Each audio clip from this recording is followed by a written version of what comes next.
అనగనగా ఒక సింహం నిద్రపోతూ కల కనింది. ఆ కలలో తాను ఏదో మోస్తున్నట్లు, అగ్నిగుండంలో పడినట్లు, తనని ఎవరో ఎక్కడికో తీసుకువెళ్తున్నట్టు, స్వర్గానికి తీసుకెళ్లాలా నరకానికి తీసుకెళ్లాలా అని మాట్లాడుకుంటున్నట్లు తనకు ఆ కల వచ్చింది. అయితే ఈ సింహంకు అంతలోపే మెలకువ వచ్చింది. ఏందబ్బా ఈ కల, నేను నరకానికి వెళ్తున్నట్టు వచ్చిందే, దీనికి ఏంది మార్గం అని చెప్పేసి అడవిలోకి బయలుదేరింది. ఆగు మిత్రమా, నా తల మీద ఏదో బరువుగా ఉంది, అది నాకు కనిపించడం లేదు, నీకేమైనా కనిపిస్తుందా? కనిపిస్తుంది. అది ఎవరూ మొయ్యలేనిది, నిన్ను పట్టుకుంది. నీ తల మీద ఉండేది నీవు చేసిన పాపాలే. అవి భారంగా నీకు మారాయి. వీటిని తొలగించడం నా వల్ల కాదు నాయనా, ఇంకా ఎవరినైనా వెతుక్కో అని చెప్పి అక్కడి నుండి వెళ్ళిపోయింది అవంతి.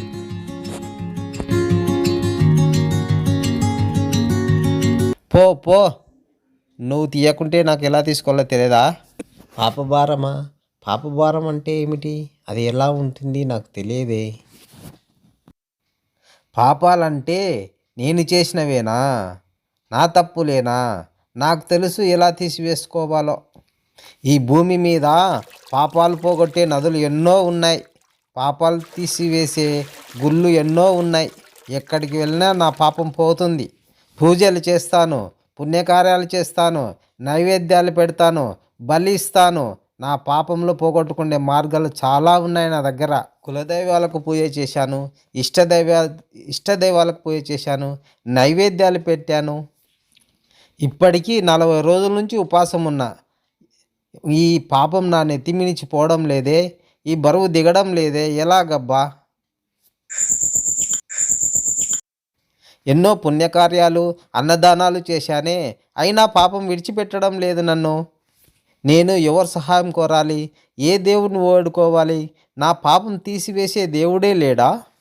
అసలు పాపాలు మోసిన దేవుడెవరు? అలా అనుకుంటూ అడవిలోకి ముందుకు సాగింది. తనకి ఎదురుగా ఒక వానరం రావడం గమనించింది. దానిని అడుగుదామనుకుంది. మిత్రమా, వానరమా, ఎక్కడికి వెళ్తున్నావు? నేనా, అడవిలోకి వెళ్తున్నాను మిత్రమా. నాకు సహాయం చేస్తావా? ఏం సహాయం చేయాలి? ఇదిగో నా తల మీద ఉందే పాపభారము, నువ్వు బలవంతుడే కదా, తీస్తావా నీ బలంతో? ఎన్నో ప్రయత్నాలు చేశాను కానీ ఇది నా నుండి విడిపోవడం లేదు. సహాయం చేస్తావా మిత్రమా? నీకు ఏం కావాలన్నా ఇస్తాను, ఈ అడవికే రాజును చేస్తాను, సమస్తము నీ దాసోహం చేస్తాను. నాకు సహాయం చేస్తావా? నన్ను ఏమైనా సహాయం అడుగు, చేస్తాను కానీ నీ రాజ్యం వద్దు, నీవు వద్దు. నేను నీ పాప భారం మాత్రం నేను మోయలేను, నా వల్ల కాదు. నన్ను వదిలే మిత్రమా, నీకు పుణ్యం ఉంటుంది. నా మార్గంలో నన్ను వెళ్ళని. అయ్యో, ఈ వానరం కూడా నాకు సహాయం చేయలేదే. నాకు సహాయం చేసేది ఎవరు? ఎలా నేను ఈ పాప భారం నుంచి తొలగించుకోవాలి? దేవుడా, నాకు సహాయం చేయి. ఏ దేవుడు పాపముల కోసం పుట్టలేదా? ఏ దేవుడు పాపములు తీసివేయలేడా? ఎలా తెలుసుకోవాలి? నా పాపాన్ని ఎలా తీసివేసుకోవాలి? నేను ఈ పాప భారంతో నడవలేకపోతున్నాను, ఎక్కడికి వెళ్ళలేకపోతున్నాను. నేను ఎలా తీసివేసుకోవాలి? ఎవరిని సహాయం అడగాలి? నాకు సహాయం చేసే నాదుడే లేడా? ఈ పాపం నన్ను నరకానికి తీసుకువెళ్తుంది, నన్ను విడిపించే దేవుడు ఎవరు? అలా అనుకుంటూ ఎటూ వెళ్ళలేక అడవిలో ఉండిపోసాగింది. ఆ మార్గంలో ఒక మనిషి రావడం గమనించింది.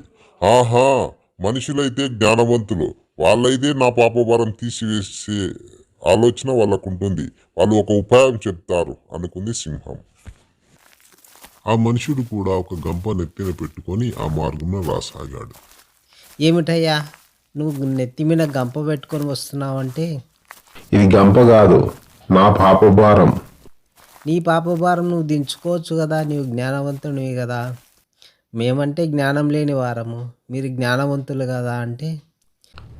బుద్ధిహీనుడని జ్ఞానవంతుడని తేడా ఏముండదు.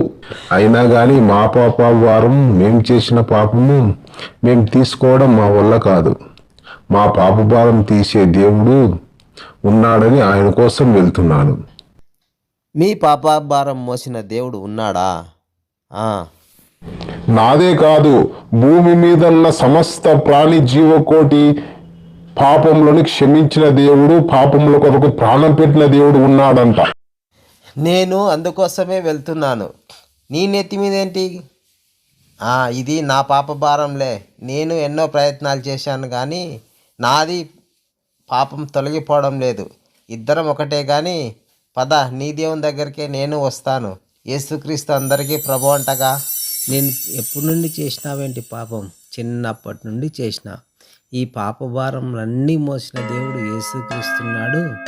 ఆయన దగ్గరికి వెళ్తున్నాను.